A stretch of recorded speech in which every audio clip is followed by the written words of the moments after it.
لحمة التن هي من أبن الوصفات التونسية اللي نحبوها عائلة كاملة بالإجماع وما نختلفوش فيها.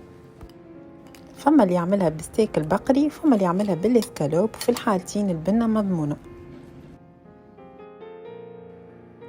أنا هنا خذيت ستيك بقري، ضربته بالمطرقة متاع اللحم باش يزيد يتحل بالكدا، فوحته ملح وفلفل أكحل، حطيت شوية زيت زيتونة في المقلة باش نحطهم على النار، وكل مرة نقلبهم يلزمهم يطيبوا بالكدا من جهتين من غير ما تزيدوا حتى نكتة ماء، على خاطر اللحم باش يسيب الماء متاعو.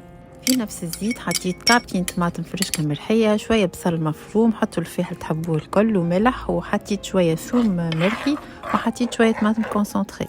من جهة أخرى حطيت كعبتين عظام مصموتين مفرومين، مغرفة كبيرة ريقوتا وإلا جبن، نحطوا الفرماج اللي تحبوا عليه الكل، حطيت شوية تن، شوية معدنوس، وبالنسبة للكبار والزيتون كنت تحبوا خلطوهم وإلا زينوا بهم في الآخر، وحطيت عظمة لميت بها الخليط.